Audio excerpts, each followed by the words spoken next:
Assalamualaikum warahmatullahi wabarakatuh. Selamat pagi dan salam sejahtera bagi kita semua. Yang terhormat Bapak Suwardi, SHI MHI, selaku dosen pengampu pendidik mata kuliah Pendidikan Agama Islam, serta teman-teman yang berbahagia. Sebelum itu, saya ucapkan terima kasih kepada Bapak Suwardi atas kesempatannya untuk kelompok 2 melaksanakan presentasi kali ini. Tak lupa juga saya ucapkan terima kasih kepada teman-teman yang sudah bergabung dalam Zoom kali ini. Baiklah, perkenalkan nama saya Vini Salsabil Kamilia dengan NIM 2102102040023 yang akan bertugas sebagai moderator sekaligus pemateri dalam presentasi kelompok 2 kali ini, di mana kelompok 2 akan membahas tentang hakikat manusia menurut Islam. Tentunya saya tidak sendiri. Di sini saya ditemani oleh rekan-rekan saya yang bernama Medinda dengan akhiran NIM 2144, Muzammil Umam dengan akhiran NIM 1148, Halimatus Sa'diyah dengan akhiran NIM 1004, Nasya Ayu Nafisa dengan akhiran NIM 4101, dan Dian Nur Latifa dengan akhiran NIM 1078. Materi yang pertama yaitu mengenai hakikat manusia yang akan disampaikan oleh Mbak Dian. Kepada Mbak Dian, saya persilahkan. Baik, terima kasih kepada moderator atas waktunya. Yang pertama, saya akan menjelaskan tentang hakikat manusia. Siapa sih itu manusia? Manusia merupakan makhluk pilihan yang dimuliakan oleh Allah Subhanahu wa Ta'ala. Manusia diciptakan dengan segala keistimewaannya. Salah satu contohnya yaitu akal manusia. Manusia sebagai hamba Allah wajib berhikmat kepadanya. Selain itu, manusia juga wajib menjalankan segala perintahnya dan menjauhi segala larangannya. Next.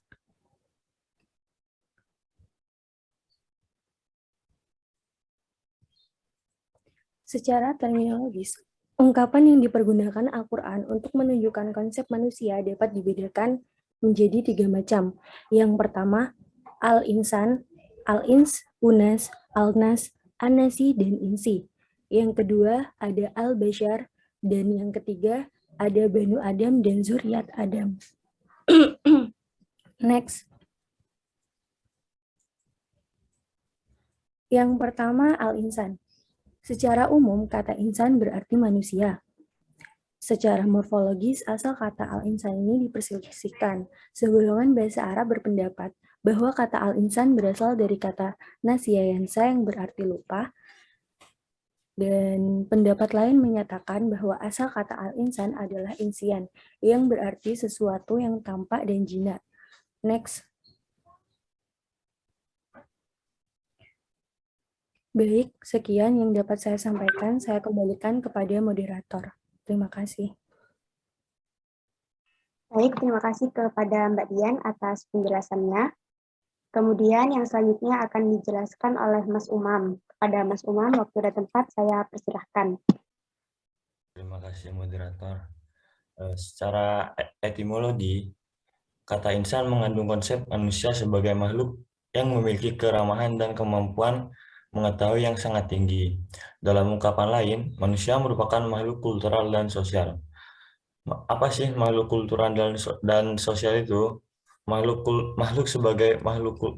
sebagai makhluk kultural, yaitu manusia yang dilengkapi dengan alat pendengaran, penglihatan, dan budi pekerti sehingga dapat memperoleh pengetahuan.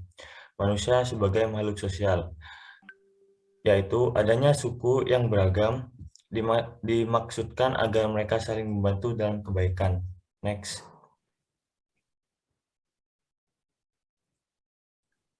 Al-Bashar. Al-Bashar berasal dari huruf ba, shin, dan ra, yang berarti nampaknya sesuatu dengan baik dan indah. Dari makna tersebut terbentuk kata karja basyara yang berarti gembira, mengembirakan, memperhatikan, dan mengurus sesuatu. Menurut Al-Roghib, kata bashar adalah jamak dari kata basyarat yang berarti kulit. Manusia disebut bashar karena kulit manusia tampak berbeda dengan kulit makhluk lainnya. Kata ini dalam Al-Quran secara khusus merujuk kepada tubuh dan bentuk lahiriah manusia. Baik, saya kembalikan ke moderator. Terima kasih. Terima kasih kepada Mas Umam atas penjelasannya. Lalu yang selanjutnya akan dijelaskan oleh Mbak Halim. Kepada Mbak Halim, saya persilahkan.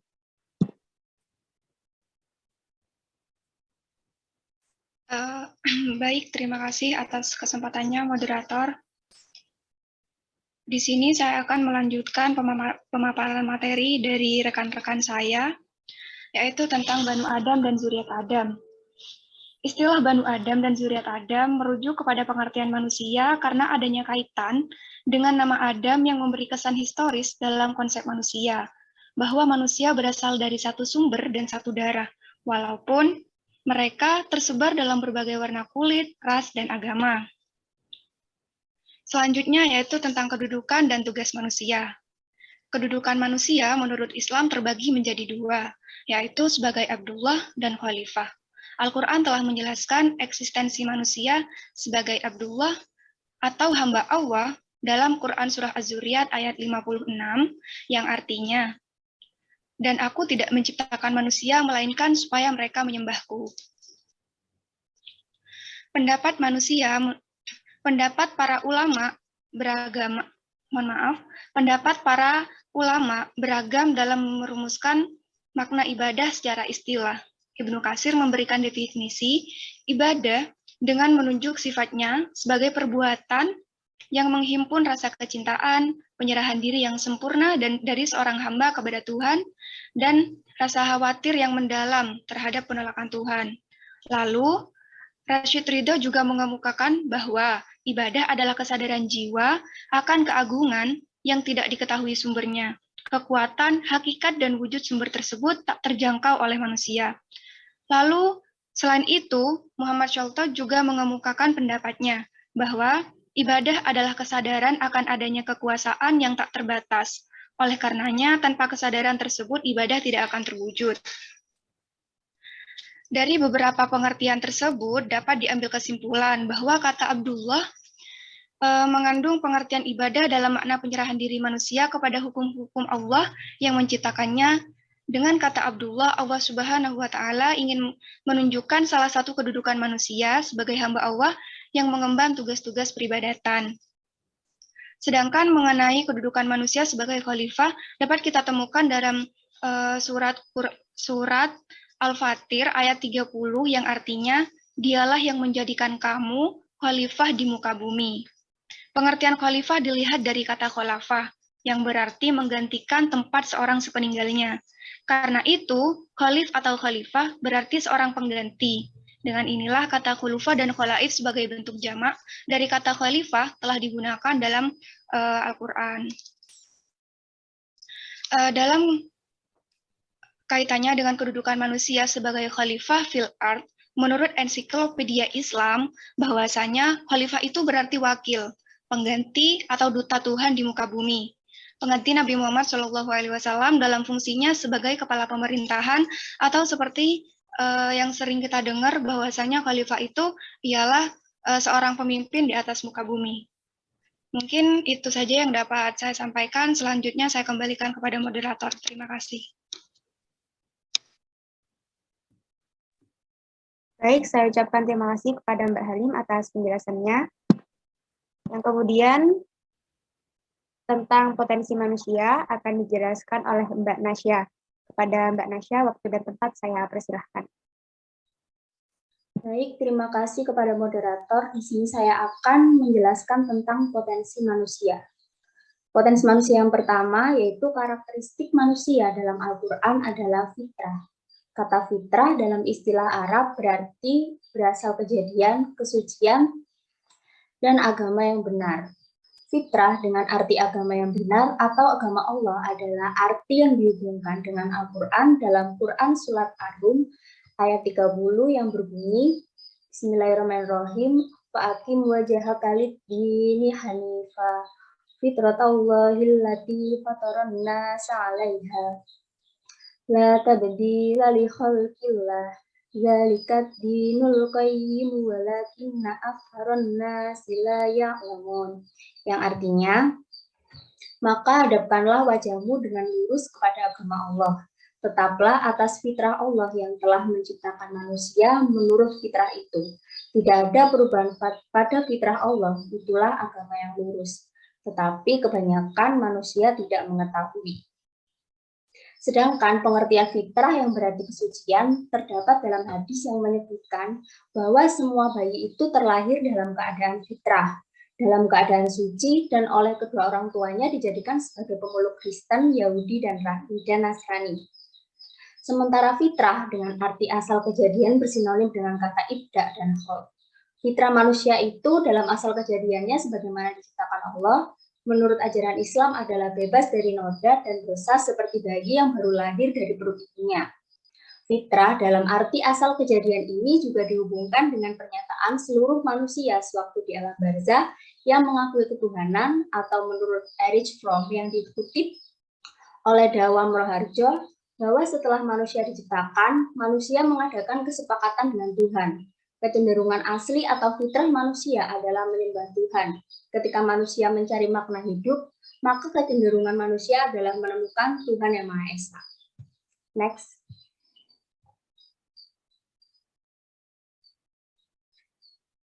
Selanjutnya yang kedua, karakteristik manusia dalam Al-Quran adalah jasad dan ruh dalam manusia. Jasad atau al-jis merupakan bagian raga atau badan manusia yang berasal dari tanah.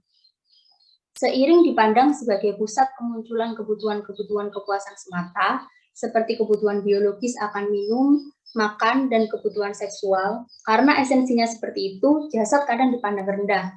Padahal dalam Islam, menurut Fatah Jalal, tubuh merupakan tabiat manusia yang harus diperhatikan, karena tubuh atau jasad dapat membantu seseorang dalam menjalankan tugas. Sedangkan ruh secara harfiah berarti amin, yang merupakan hakikat diri manusia yang dengannya manusia dapat hidup dan mengetahui segala sesuatu. Ruh berarti juga zat murni yang hidup. Menurut Syafi'i Ma'arif, karena ruh inilah manusia memiliki kemampuan penalaran, intuisi, kebijakan, dan kecerdasan. Nah, dari pernyataan yang sudah saya jelaskan tadi, terakumulasi bahwa manusia bukanlah sekedar makhluk berdaging dengan kebutuhan ragawinya ataupun makhluk spiritual semata, tapi manusia merupakan makhluk hasil perpaduan interaksi ruh dan jasad. Keterpaduan keduanya akan menunjukkan manusia yang sesungguhnya. Hakikat manusia dalam konteks ini adalah adanya interaksi seimbang antara ruh dan jasad dalam menciptakan kehidupan. Ia tidak bebas menyantuni kebutuhan biologisnya karena ia bukanlah binatang. Dan ia pun tidak bebas menyantuni kebutuhan rohaninya karena ia bukanlah malaikat. Tapi karena model dan pola keseimbangan itulah substansi manusia mulai terwujud. Baik, mungkin itu saja yang dapat saya sampaikan. Selanjutnya saya kembalikan kepada moderator. Baik, terima kasih kepada Mbak Nasya atas penjelasannya. Selanjutnya akan dijelaskan oleh Mbak Mirinda. Kepada Mbak Mirinda, saya persilahkan. Saya akan menjelaskan untuk slide ke-12. Ketiga, yang membedakan manusia dengan makhluk lainnya adalah kemampuan berkehendak atau free will dalam menentukan perilaku kehidupannya. Hal ini didasarkan pada surat Al-Kahfi ayat 29 yang berbunyi wa quli haqqu mir rabbakum faman syaa'a falyu'min wa quli haqqu mir rabbakum faman syaa'a falyu'min wa man syaa'a falyakfur, yang artinya, dan katakanlah kebenaran itu datangnya dari Tuhanmu, maka barang siapa yang ingin beriman hendaklah ia beriman, dan barang siapa yang ingin kafir biarlah ia kafir. Next. Yang keempat, karakteristik manusia adalah akal. Di dalam Al-Quran, banyak ayat yang menerangkan fungsi akal dan dorongan untuk menggunakan akal sebagai alat untuk mengetahui dan bertindak. Sebagai Khalifah dan Abdullah, manusia dituntut sebaik-baiknya untuk mempergunakan akal. secara proporsional dan profesional, sehingga secara otomatis membedakan dirinya dengan makhluk yang lainnya. 4 atribut dan karakter yang telah dijelaskan di atas sebagai potensi manusia sebagai Khalifah dan Abdullah pada konteks yang lebih makro dipandang sebagai ciri khas, atribut atau pandangan yang apabila fungsinya dioptimalisasikan akan mencapai kualitas manusia yang sempurna. Sekian, saya kembalikan kepada moderator.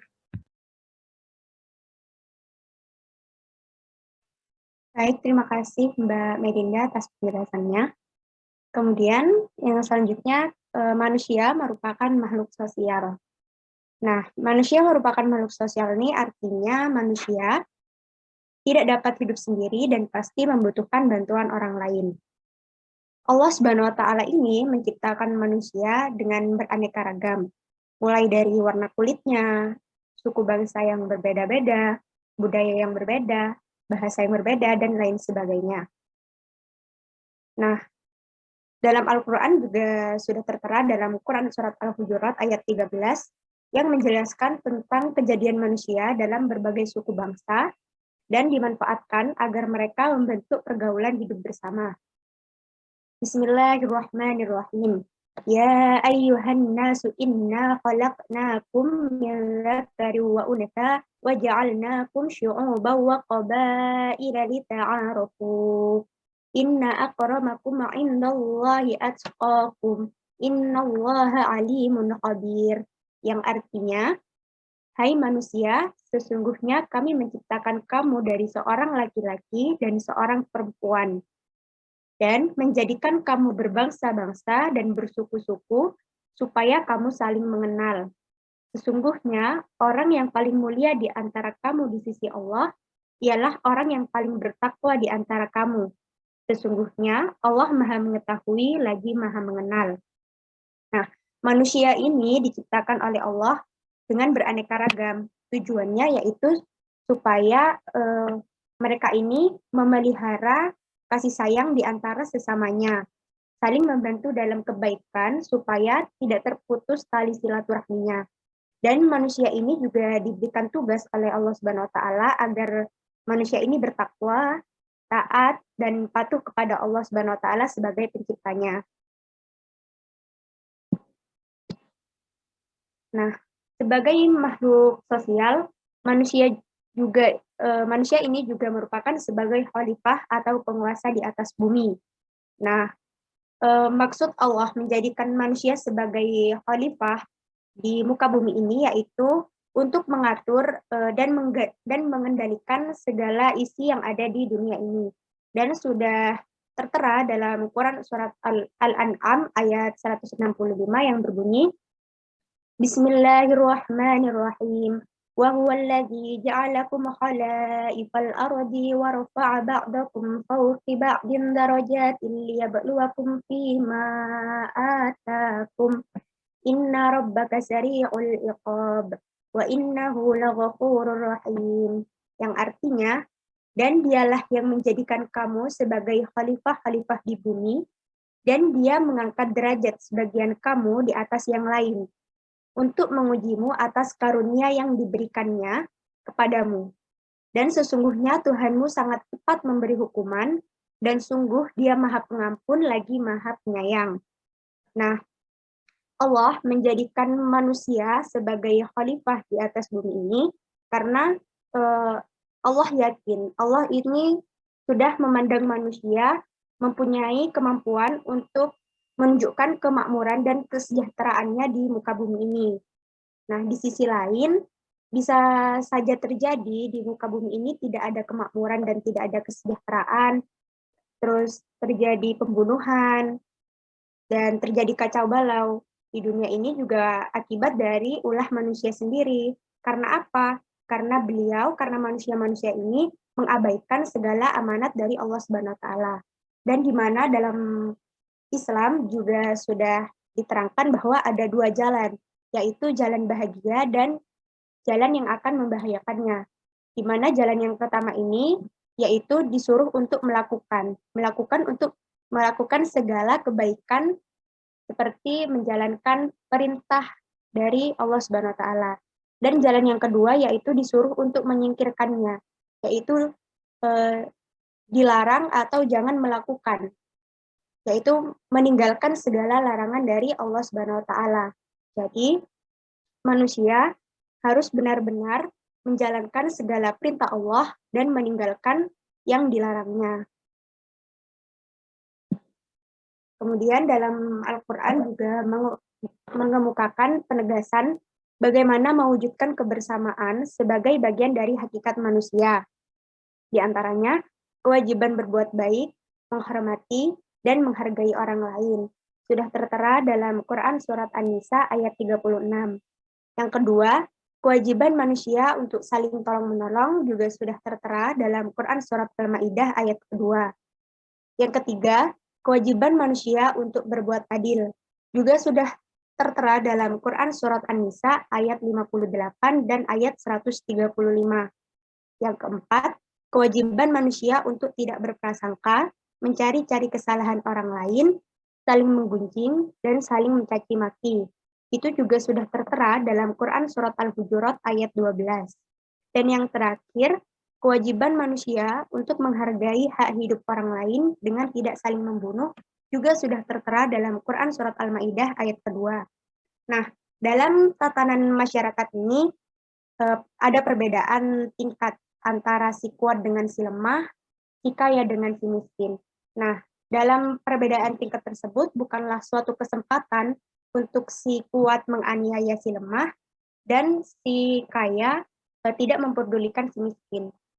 Allah Subhanahu wa taala ini dalam perbedaan tersebut itu tujuannya agar mereka sama-sama berbuat kebaikan, yaitu dengan cara tolong-menolong. Jadi si kuat ini menolong si lemah, si kaya juga memperdulikan atau membantu si miskin. Jadi di muka bumi ini, dalam dunia ini, Allah menciptakan manusia yang beraneka ragam itu, tujuannya satu, agar mereka bisa saling membantu dalam kebaikan supaya tidak terputus tali silaturahminya dan supaya mereka ini memelihara kasih sayang antar sesamanya serta saling hormat dan menghargai di antara satu sama lainnya. Nah, mungkin itu penjelasan dari saya.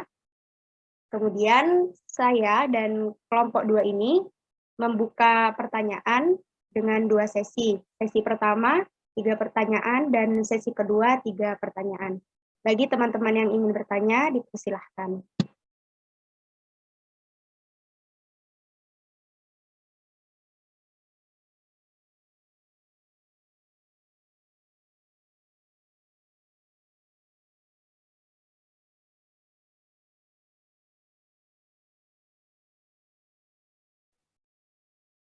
Baik, untuk pertanyaan pertama, silahkan Mas Roy Rizky. Baik, perkenalkan nama saya Rizky Fauzi.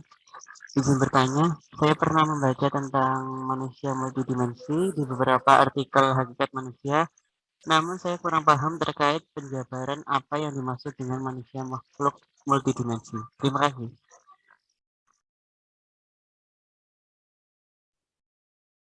Baik, terima kasih atas pertanyaannya Mas Roy. Pertanyaan kami tampung terlebih dahulu ya. Saya izin ya. Iya, Sebutkan nama ya dan kelompoknya. Sebutkan nama dan kelompoknya, saya juga mencatat itu ya. Oh iya Pak. Untuk sekarang berapa pertanyaan? 6 ya? Ada 6. Saya kira cukup 6 itu ya. Iya Pak. Ya. Yang pertama diulang Mas. Perkenalkan nama saya Rizky Fauzi dari kelompok 5, kelompok 1 ya Pak. Bentar.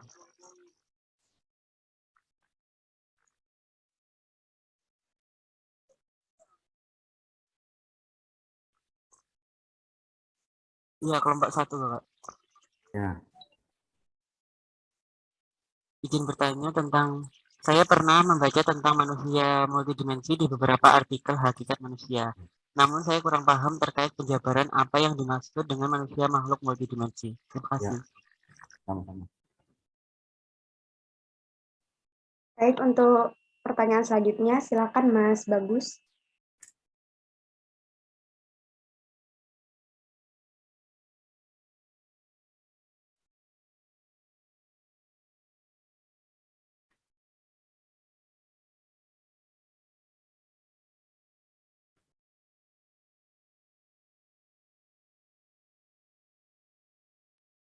Baik, terima kasih atas pertanyaannya, Mas Bagus.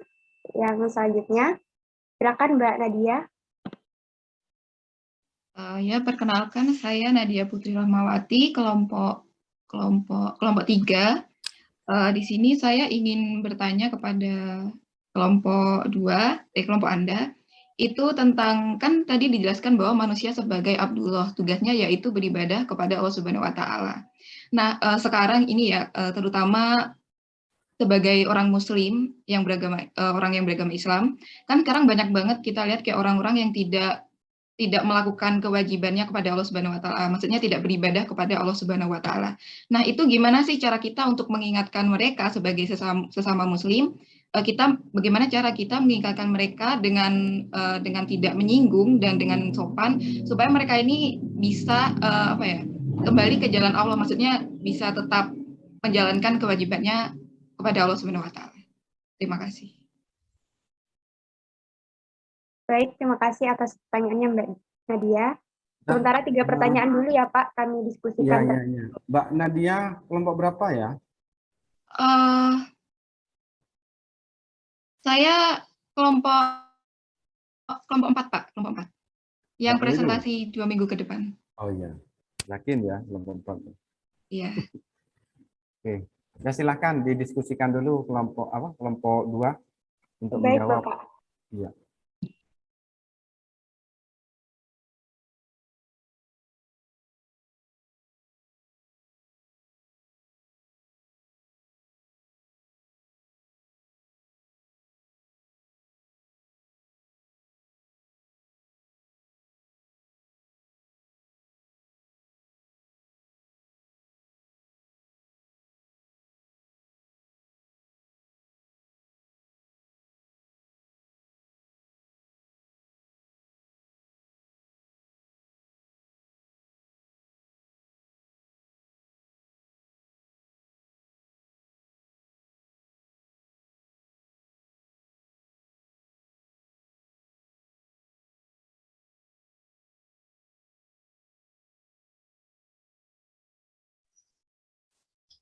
Baik, di sini saya akan menjawab pertanyaan pertama dari Mas Fairizky, di mana pertanyaan tadi kalau nggak salah tentang manusia sebagai makhluk multidimensi ya. Iya, betul. Manusia adalah makhluk yang paling mulia, makhluk yang berpikir, dan makhluk yang memiliki makhluk yang multidimensi. Menurut Omar Muhammad At-Taumi, manusia ini memiliki 3 dimensi. Arti dari multidimensi kan berarti lebih dari 1 dimensi kan. Nah, menurut Omar Muhammad At-Taumi ini, manusia itu memiliki 3 dimensi, yaitu dimensi biologis, dimensi rohani, dan akal. Yang pertama, dimensi secara biologis. Menurut Socrates, manusia adalah makhluk hidup yang berkaki 2, tidak berbulu dan kuku datar dan lebar. Lalu yang kedua, manusia dalam dimensi kerohanian. Nah, ini merupakan konsep jiwa yang bervariasi dan terdiri dari 2 unsur yang kesatuannya tidak dinyatakan. Hal ini didefinisikan oleh Keith Bartnes. Lalu yang ketiga, ada istilah manusia ini adalah hewan yang berbicara. Nah, maksudnya adalah makhluk yang diberi akal untuk berpikir. Manusia adalah makhluk yang berasal dari kata khalqun, artinya yang diciptakan. Sesuatu yang diciptakan tentu ada yang menciptakan. Nah, umat Islam sendiri mempercayai bahwa yang menciptakan itu adalah Zat yang Maha Tunggal, yaitu Allah Subhanahu wa Ta'ala. Mungkin selebihnya seperti itu ya, Mas Roy.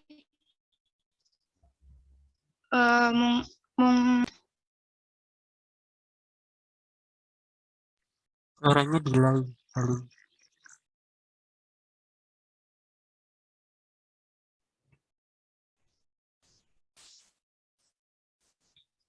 Gimana Mas Roy?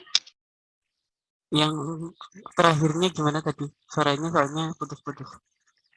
Oh ya, dari mana yang putus-putus? Yang mungkin dari saya gitu, yang terakhir, kata-kata terakhir. Dari mana? Mungkin dari Mas Roy, gimana gitu tadi bilangnya? Oh, Soalnya ya, putus-putus gitu ya. ya. Mungkin itu yang dari yang 3 tadi kan udah putus-putus atau enggak? Yang dari ketiga dimensi tadi tuh terputus-putus atau enggak? Enggak, tinggal terakhirnya aja. Oh, ya sudah. Mungkin itu yang bisa saya jelaskan. Selebihnya mungkin ada kesalahan, mohon dikoreksi nih Bapak. Bapak boleh menambahkan. Iya, silahkan.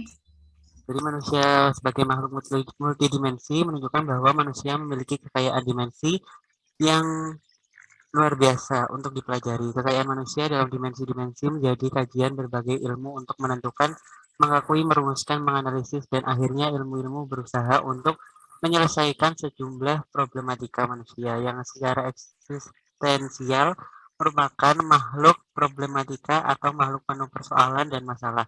Sejumlah problematika manusia mengakibatkan manusia yang hidup di 5 benua ini memiliki sejarah, tampilan lahiriah, esensi, tingkatan ekonomi, pendidikan, daerah, sosial, politik, ideologi, biologis, dan seterusnya yang berbeda dan khas. Terima kasih.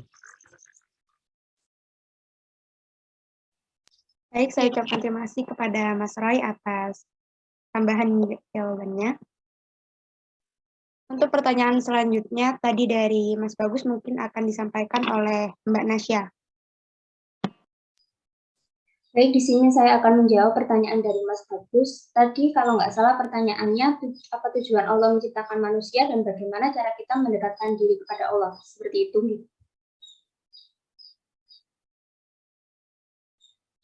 Baik. Allah itu telah menciptakan manusia dengan satu tujuan yang pasti, yaitu tujuannya agar mereka beribadah kepadanya. Seperti juga yang dijelaskan dalam Quran Surat Az-Zariyat ayat 56 yang artinya, dan tidaklah aku menciptakan jin dan manusia, melainkan agar mereka beribadah kepadaku. Jadi Allah itu menciptakan manusia bukan hanya sekedar untuk memenuhi bumi aja gitu, tapi Allah itu memiliki tujuan yang pasti, yaitu agar manusia tersebut beribadah kepadanya, seperti itu. Lalu bagaimana sih cara kita mendekatkan diri kepada Allah? Cara kita mendekatkan diri kepada Allah yaitu yang pasti kita harus mendirikan sholat, membaca Al-Quran, selalu menjadi pribadi yang bersyukur atas apa yang telah Allah berikan, selalu mengingat kematian dan tidak tergiur kepada dunia, serta bersedekah. Mungkin itu saja jawaban dari saya. Bagaimana Mas Bagus, apakah sudah cukup jelas?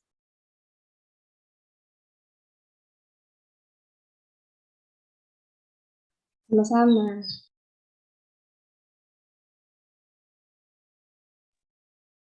Baik, untuk pertanyaan selanjutnya, pertanyaan dari Mbak Nadia, mungkin akan dijawab dengan Mbak Dian. Kepada Mbak Dian dipersilahkan. Baik, saya izin menjawab pertanyaan dari Mbak Nadia ya. Pertanyaannya, bagaimana cara kita untuk mengingatkan hamba Allah yang selalu meninggalkan ibadah? Benar seperti itu? Iya, benar seperti itu. Menurut kelompok kami ya, dengan cara memberikan nasihat atau arahan pelan-pelan. Di sini saya ambil contoh ketika meninggalkan ibadah sholat. Yang pertama, kita bisa mengingatkan akan kewajiban sholat, yaitu sholat itu termasuk rukun Islam yang kedua, dan mendirikan sholat hukumnya wajib. Jadi, apabila kita meninggalkan sholat, maka akan mendapatkan dosa. Amalan atau ibadah yang pertama kali dihisap nantinya adalah sholat.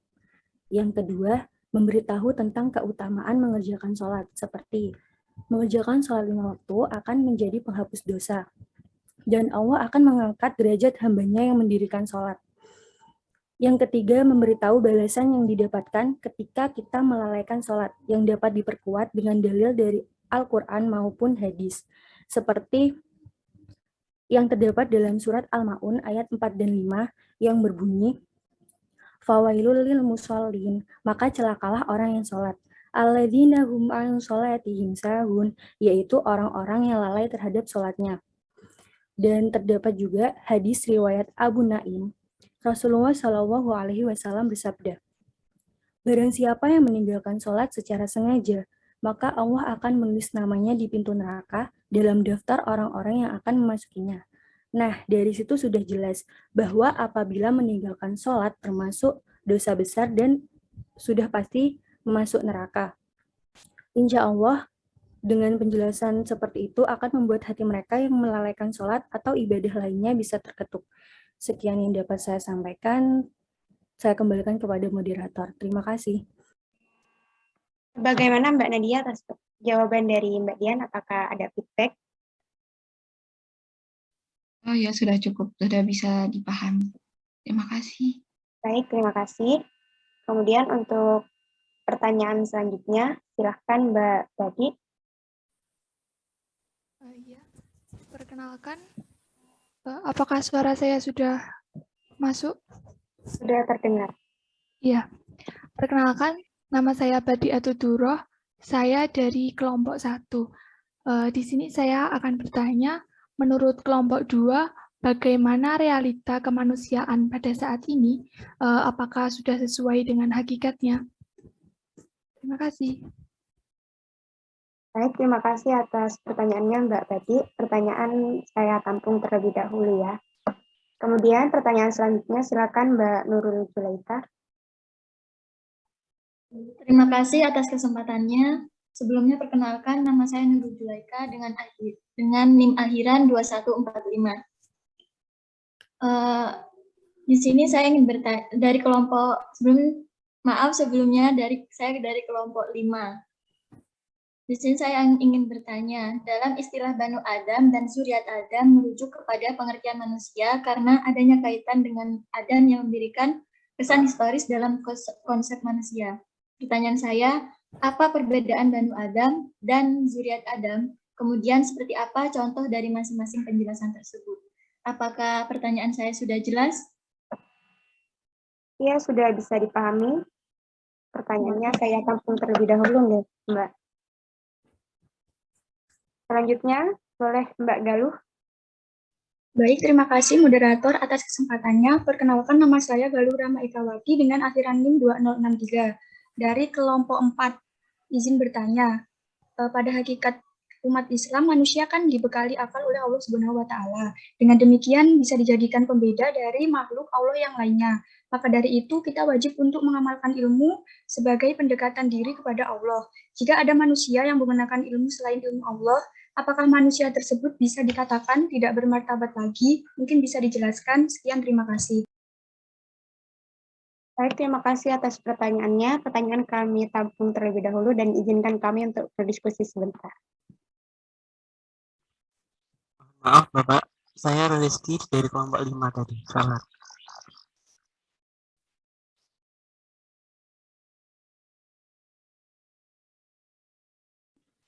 Roy Rizky dari kelompok 5 ya. Terus Bagus Iya, kelompok 3 ya. Ya. Berarti yang belum mewakili kelompok 1. Kelompok 6. Saya Bapak kelompok 1. Siapa namanya? Badi Atuduroh. Oh, Badi Atuduroh. Ada 6 pertanyaan sudah. Kelewat berarti saya.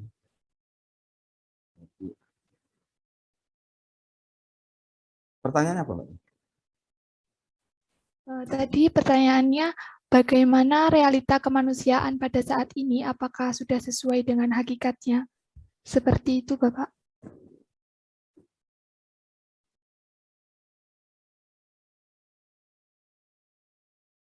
Ya.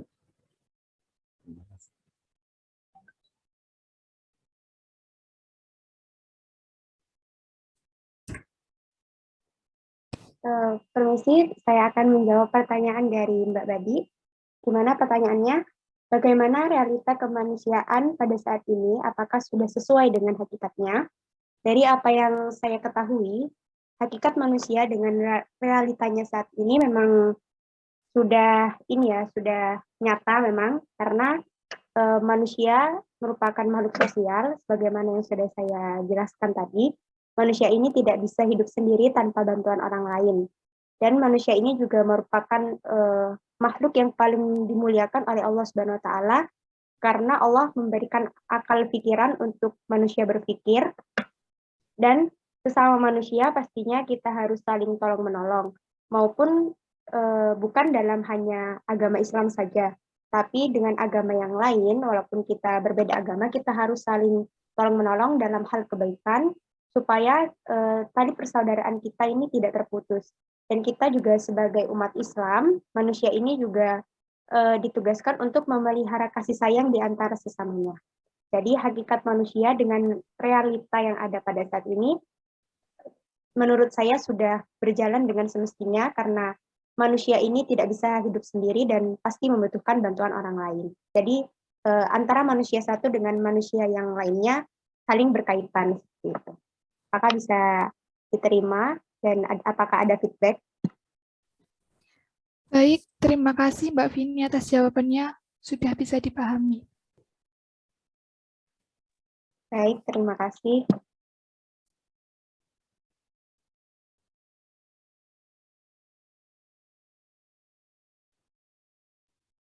Kemudian pertanyaan dari Mbak Galuh mungkin akan dijawab oleh Mas Umam. Pada Mas Umam, saya persilahkan. Izin jawab ya moderator. Menurut saya pada hakikatnya semua ilmu itu berasal dari Allah yang harus diamalkan dan dijalankan oleh umat manusia. Yang akan tetapi banyak ajaran Allah yang digunakan dengan salah atau menyimpang oleh manusia itu dan akhirnya membuat ilmu baru sendiri. Contohnya dukun dan aliran sesat yang bisa membuat kita kehilangan arah dan martabat kita itu sendiri. Mungkin ada sanggahan dari Mbak Galuh atau Bapak Suwardi. Terima kasih sebelumnya. Saya izin menanggapi. Jadi dari pertanyaan saya tadi itu kan hakikat manusia diberikan akal dan juga pikiran. Nah, jadi kita sebagai manusia itu wajib dalam menuntut ilmu apapun ilmunya. Bahkan sudah dijelaskan dalam hadis yaitu Bismillahirrahmanirrahim, thalabul ilmi fardhatun 'alal kulli muslimin, yang artinya itu seluruh umat muslim wajib menuntut ilmu.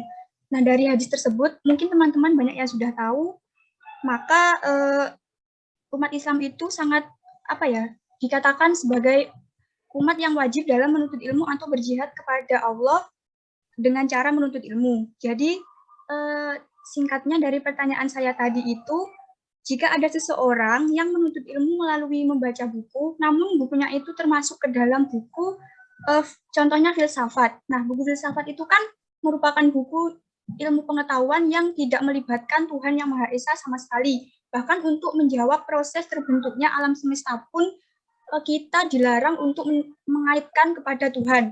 Maka dari itu kita wajib menjawab berdasarkan teori atau kajian-kajian ilmu tertentu.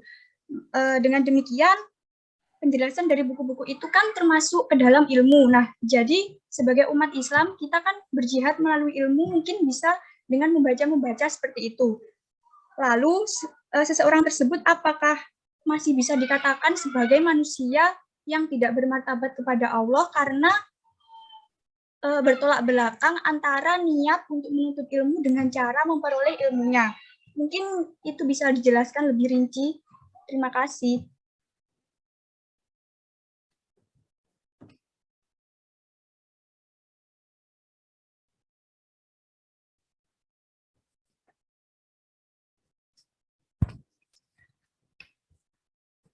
Sudah ya? Sudah terjawab semuanya ya?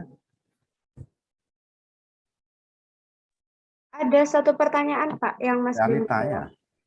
Ya, dari Bani Mbak Adam. Nurul. Dari Mbak Nurul tadi. Ya. Mungkin akan dijawab tadi pertanyaannya sama Mbak Melinda. Silakan Mbak Melinda. Baik, saya akan menjawab pertanyaan dari Nurul Julaika.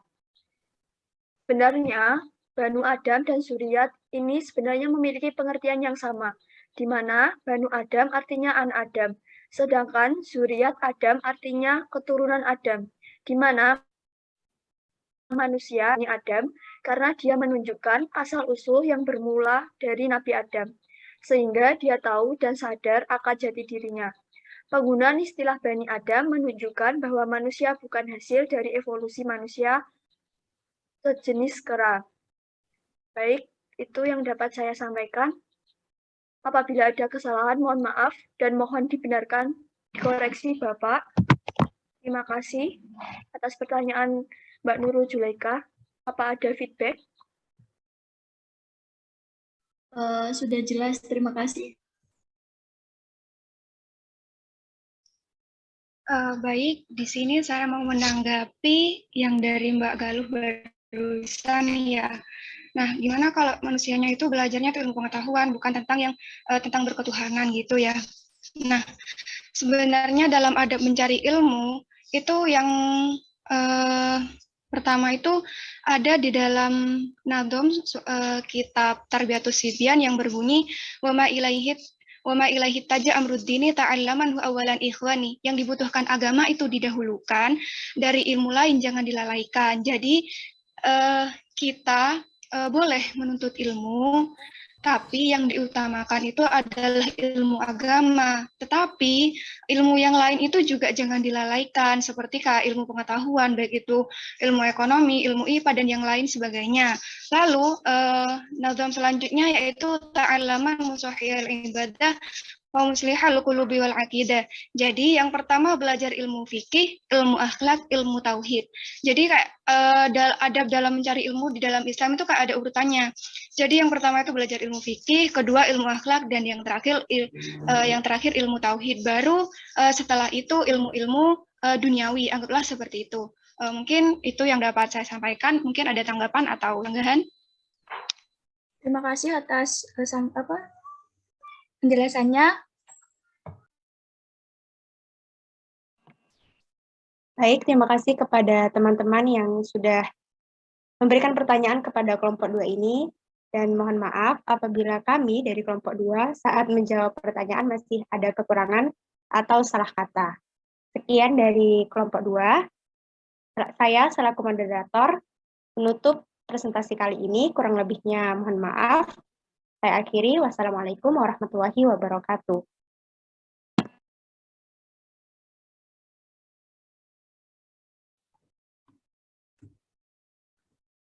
Terima kasih kelompok 2 yang telah mempresentasikan PPT yang dibuatnya. Alhamdulillah aktif ya. Jadi dari pertama aktif baik yang bertanya ataupun yang menjawab ya. Jadi dari pihak apa istilahnya kelompok 2 mempresentasikan PPT-nya itu cukup aktif. Kemudian sanggahan-sanggahan atau pertanyaan-pertanyaan dari peserta itu juga aktif karena memang orientasi dari mahasiswa seperti itu ya.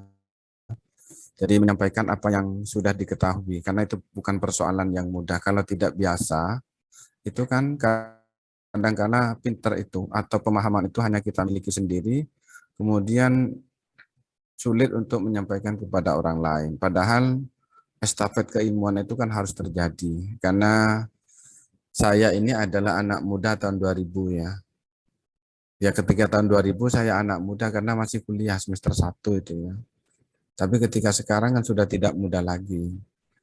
Sama halnya dengan panjenengan semua ini akan menjadi orang tua di tahun 2040 ya. Kalau terus kemudian ilmu kita tidak bisa disampaikan, tidak bisa ditularkan ke generasi berikutnya, maka lama-kelamaan apa yang kita tahu itu akan hilang gitu ya. Jadi itu pentingnya cara menyampaikan. Jadi tidak cukup paham untuk diri kita, tapi harus mampu menularkan atau menyampaikan kepada generasi berikutnya. Itu ya. Saya kira cukup ya, luar biasa apa yang pembelajaran atau kuliah pada hari ini itu ya. Saya menyampaikan dari yang pertama tadi sudah disampaikan atau dipertanyakan tentang manusia multidimensi itu ya. Mungkin saya punya perspektif lain ya. Karena posisi manusia itu kalau dari sisi ilmu ilmu etika itu ya. Itu ada posisinya ada di tengah itu ya. Posisinya di tengah. Kalau di atas itu malaikat, yang ke bawah itu adalah setan itu ya. Maaf bukan setan, hayawan. Bukan setan, tapi hayawan. Jadi kalau di atas manusia itu adalah malaikat, kemudian di bawahnya itu manusia, di bawahnya lagi itu binatang itu. Jadi bisa dimensi malakiyah, bisa dimensi hayawaniyah itu ya. Jadi itu dimensinya. Secara umum seperti itu. Seseorang yang bisa mengendalikan hawa nafsunya, bisa bisa melakukan hal-hal kebaikan lebih banyak tuh ya. Jadi lebih banyak dari keburukan-keburukan atau kemaksiatan-kemaksiatan itu masuk ke level di atasnya, masuk ke levelnya malaikat itu ya. Karena memang malaikat itu tidak punya hawa nafsu. Jadi seseorang punya hawa nafsu tapi bisa mengendalikan hawa nafsunya, maka bisa masuk ke level yang lebih tinggi. Sebaliknya, ketika seseorang itu tidak bisa mengendalikan keinginan atau hawa nafsunya, apalagi hawa nafsu yang kemudian sama dengan binatang itu ya, itu berarti ya masuk ke tingkatan di bawahnya. Jadi turun ke di bawahnya, ke hayawaniyah itu. Hewan itu kan tidak pernah izin ya untuk makan hartanya orang, itu kan tidak pernah izin ya, itulah hewan itu ya. Kalau ada kemudian tipe manusia yang seperti itu kan hanya wujudnya sebagai manusia tapi perangannya adalah perangai binatang itu ya. Kemudian hal-hal yang lain. Hewan itu juga tidak pernah nikah itu ya, langsung kawin itu. Kalau hal-hal yang seperti itu kan tidak jauh berbeda itu ya. Nah, dimensinya seperti itu ya. Jadi kita posisi ada di tengah. Kalau misalnya kita mau menjadi orang yang mulia setingkat dengan malaikat, maka kita harus bisa mengendalikan hawa nafsu atau keinginan-keinginan yang ada di dalam jiwa kita itu ya. Itu yang pertama. Kemudian yang kedua, pertanyaan yang kedua dari ini tadi pertanyaan dari Mas Roy Rizky, saya singkat saja ya. Kemudian dari Mas Bagus, tujuan Allah menciptakan manusia dan cara menciptakan diri. Jadi Allah itu menciptakan manusia sebagaimana apa yang ada di dalam Al-Quran. Yang pertama adalah beribadah. Quran surat Az-Zariyat itu ya. Wa ma khalaqtul jinna wal insa illa liya'budun. Tidak aku ciptakan jin dan manusia kecuali untuk menyembah kepadaku itu ya.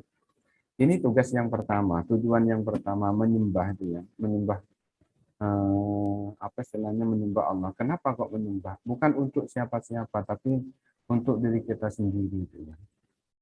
Jadi untuk diri kita sendiri, bukan untuk terus kalau Allah disembah kemudian apa kemuliaannya semakin tinggi, kalau Allah itu tidak disembah kemuliaannya semakin menurun. Itu bukan untuk Allah, tapi untuk diri kita sendiri. Karena menyembah itu salah satu contohnya adalah sholat. Sholat itu adalah bermakna doa ya. Doa itu di dalamnya isi-isi zikir ya. Kemudian di dalam Al-Quran ada firman Allah yang berbunyi ala bizikrillah tatmainnul qulub. Jadi ala ingatlah engkau dengan zikir kepada Allah, dengan mengingat Allah itu maka kamu akan menjadi tenang gitu ya. Itu salah satu tujuan dari kita menyembah kepada Allah. Jadi mencari ketenangan. Jadi tidak terlalu banyak gelisah memikirkan kehidupan ini gitu ya. Kadang-kala kan seseorang itu kalau terus kemudian terus-terusan menggunakan akal yang diberikan oleh Allah kepada kita, apalagi menggunakan hukum kausalitas, itu pada akhirnya kan tidak tenang gitu ya. Hukum kausalitas, kalau saya berbuat seperti ini maka hasilnya harus begini gitu ya. Nah, hal-hal yang seperti ini kan sering ya meleset ya, dari apa yang kita rencanakan dengan realita yang ada itu kan sering meleset gitu ya. Itu kalau dalam kajian ilmiahnya bisa dikaji kenapa kok saya meleset itu ya. Tapi kalau dalam kajian sisi beragama, kadang-kala rencana Allah itu lebih baik dari rencana kita itu ya. Jadi rencana Allah itu kadang-kala lebih baik dari rencana kita. Nah, tidak jarang ketika kuliah jurusan A, tapi ketika sudah menjadi alumni kerjanya di jurusan B, itu tidak jarang.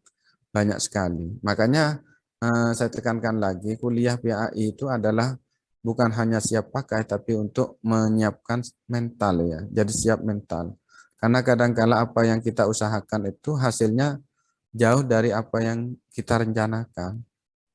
Nah, kalau sudah seperti itu, akal sudah tidak bisa memikirkan, maka pada akhirnya kembali kepada kehendak Allah itu ya. Itu pasti yang lebih baik gitu ya.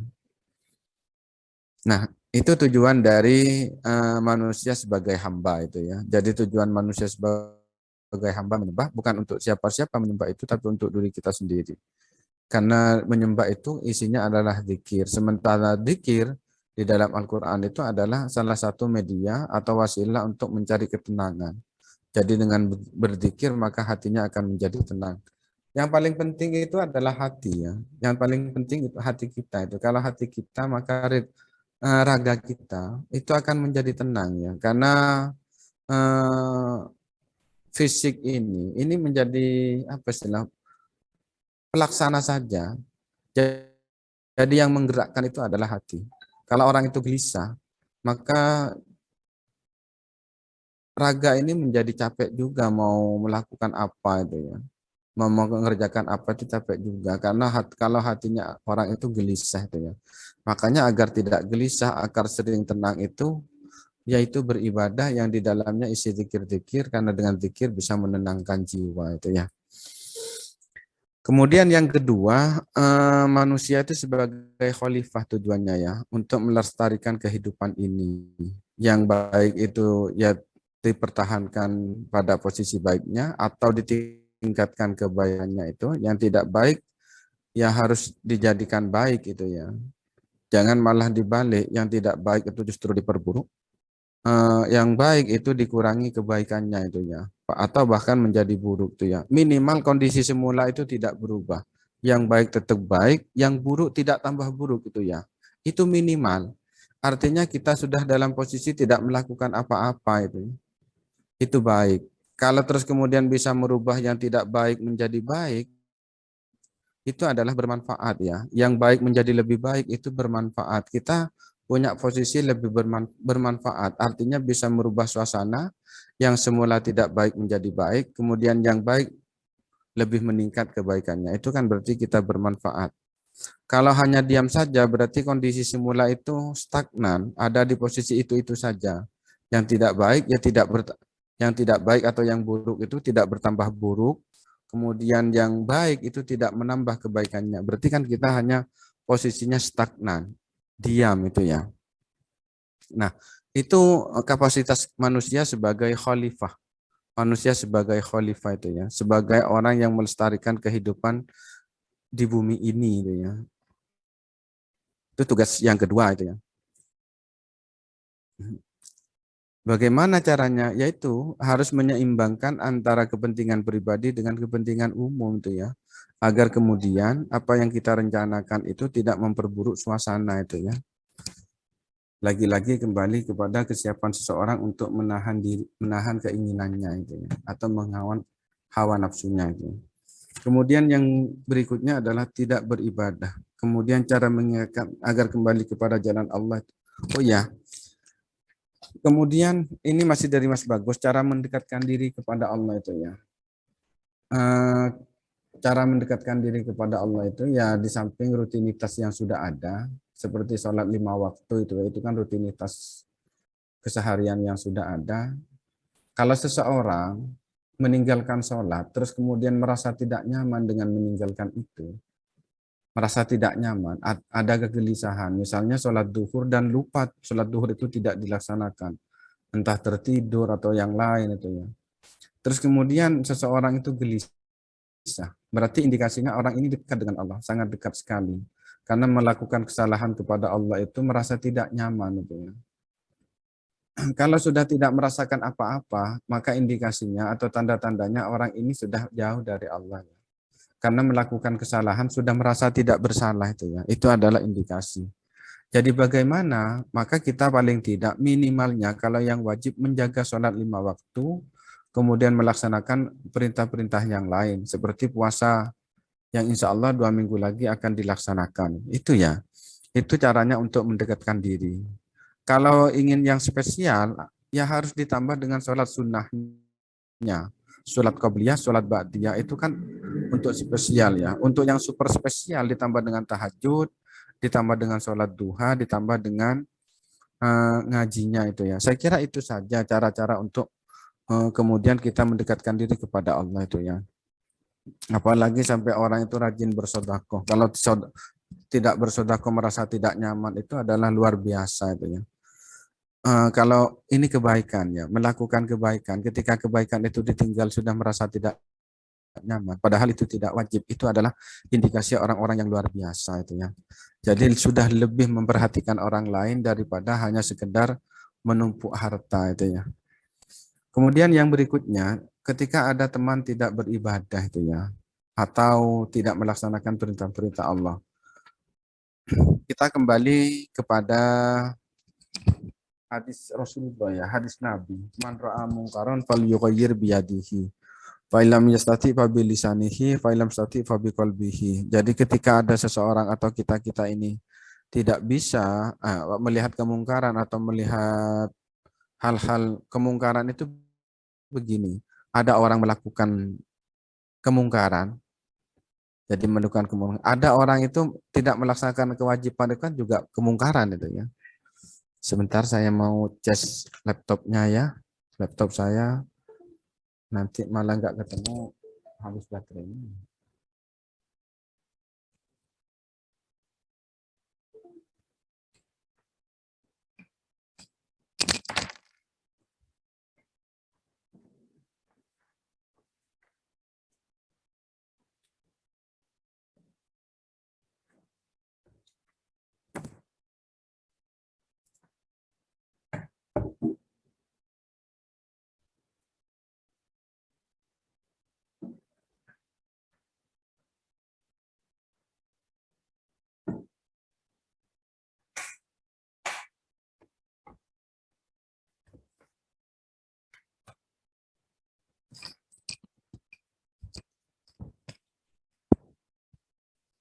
Oke.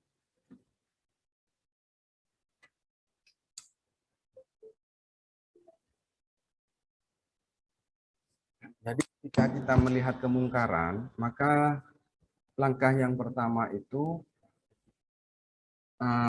rubahlah kemungkaran itu, atau ingatkanlah pada orang yang berbuat kemungkaran itu dengan kekuasaan kita, dengan power kita, kalau kita punya power.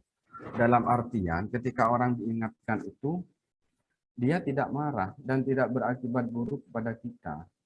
Itu ya, misalnya kita posisinya sebagai penyelenggara negara, entah itu bupati, gubernur, kemudian ada kemungkaran.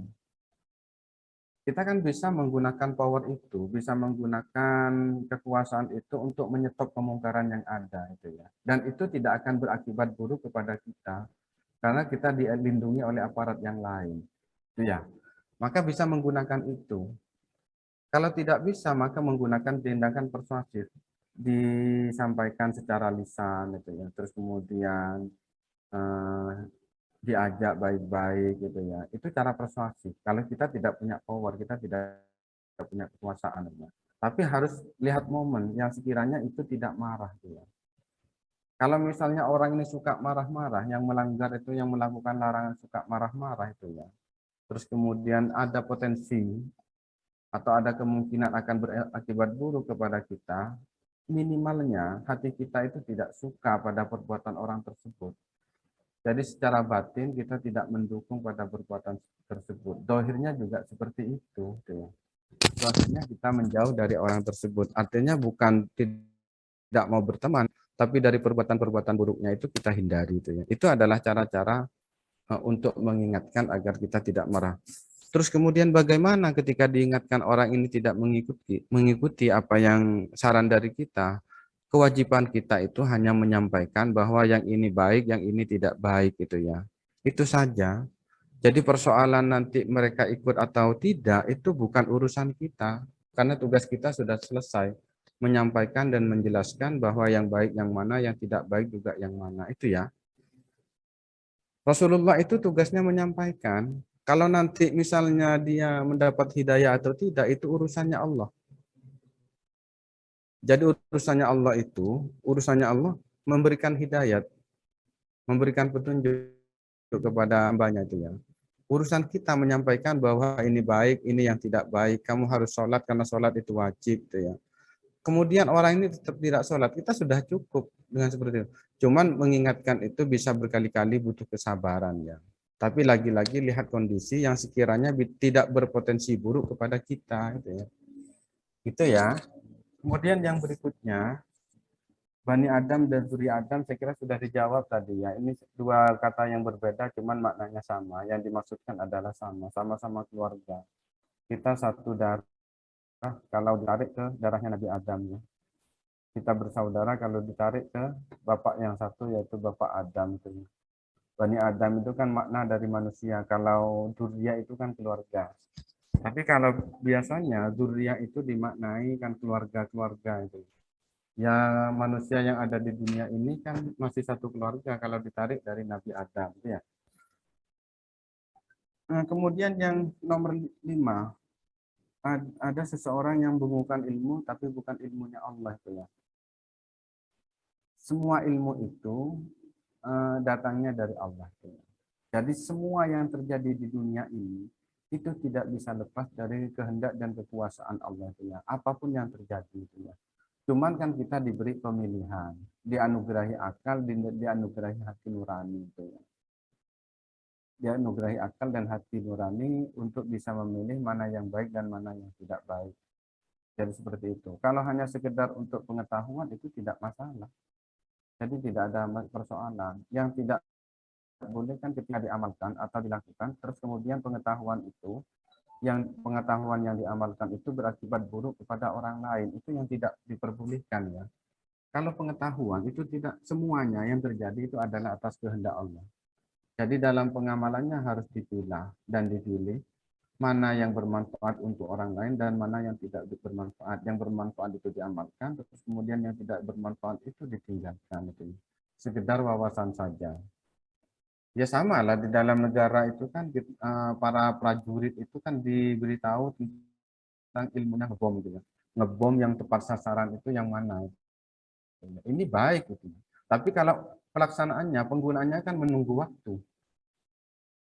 Menunggu waktu dan sedang dibutuhkan. Kalau tidak dibutuhkan itu tidak mungkin diluncurkan itu ya. Indonesia sedang aman-aman saja tiba-tiba meluncurkan, itu salah. Ini ilmu yang baik maksudnya, apalagi ilmu yang tidak baik. Kalau sebatas untuk wawasan itu tidak masalah. Cuman harapan saya untuk apa belajar ilmu yang tidak baik ya. Apalagi tidak bermanfaat untuk kita dan orang lain itu ya. Itu dipelajari. Karena masih banyak ilmu yang baik dan untuk kebermanfaatan untuk kita dan orang lain. Maka sebaiknya belajar ilmu-ilmu yang bermanfaat. Jadi kalau ilmu ini semuanya datang dari Allah, cuman ada yang baik dan ada yang tidak baik. Manusia dianugerahi akal dan hati nurani untuk bisa memilih yang baik dan yang tidak baik, gitu ya. Kemudian yang berikutnya, realita manusia apakah sesuai dengan hakikatnya itu? Nah, pertanyaannya yang luar biasa ya. Apakah sudah sesuai dengan hakikatnya? Ya, seiring dengan perkembangan teknologi kan bergeser ya. Ada pergeseran-pergeseran makna itu ya dari hakikat manusia itu. Karena hakikatnya manusia itu kan fitrah. Terus kemudian damai itu ya, mengedepankan kepentingan orang lain di atas kepentingan orang lain di atas kepentingan pribadi itu ya. Tidak, kalau saya boleh mengatakan itu kan tidak serakah, itu adalah hakikat manusia. Kalau masuk ke pertanyaan ini, apakah sudah sesuai? Ada dua kemungkinan, ada sebagian yang sudah sesuai, ada sebagian yang belum menyesuaikan. Jadi ada sebagian yang telah sesuai, ada sebagian yang belum menyesuaikan. Karena memang tidak semuanya orang itu sesuai dengan hakikatnya, pun juga tidak sesuai, semua orang itu tidak sesuai. Ada yang sesuai, ada yang tidak sesuai itu ya. Nah, kita tinggal posisi yang mana, kita tinggal menentukan diri itu ya. Kita mau di posisi yang mana itu ya. Bukan berarti mencari harta yang banyak itu tidak boleh, bukan berarti seperti itu. Artinya boleh-boleh saja dalam rangka bertujuan untuk membantu orang lain. Membantu itu dengan kewajiban, misalnya ketika kita punya harta yang banyak, dikeluarkan zakatnya. Dengan mengeluarkan zakat itu sudah membantu orang lain, itu yang wajib. Apalagi sampai melakukan sesuatu yang sunnah, seperti membayar sodako. Sodako itu kan tidak terikat waktu dan tidak terikat jumlah. Itu juga dikeluarkan. Ini kan membantu orang lain. Silahkan, tidak masalah. Tidak ada, bukan satu kendala. Bekerja keras, kemudian mengumpulkan harta yang banyak, dan dari harta yang banyak itu dikeluarkan zakatnya. Dengan mengeluarkan zakat itu membantu saudara-saudara kita yang tidak mampu. Itu ya. Itu tidak masalah itu ya. Orang kaya tapi kekayaannya bermanfaat untuk orang lain, ini kan kembali ke hakikat manusia. Saling membantu, ta'awun, wa ta'awanu 'alal birri wat taqwa itu ya. Saling membantu di dalam kebaikan itu. Ya kita tinggal melihat orang misalnya ditakdir oleh Allah punya usaha keras, hasilnya banyak, nah tinggal kebermanfaatannya. Atau minimal dari hartanya itu tidak membuat resah orang lain. Atau paling tidak harta yang didapatkan itu adalah harta yang sesuai dengan ketentuan-ketentuan yang ada di dalam Islam. Halal itu gambarannya. Gampangannya halal itu. Jadi manusia yang ada saat ini, ya potensinya untuk sesuai dengan hakikatnya ada, keluar dari hakikatnya juga ada. Seperti itu ya. Ada lagi pertanyaan-pertanyaan dari atau ada sanggahan?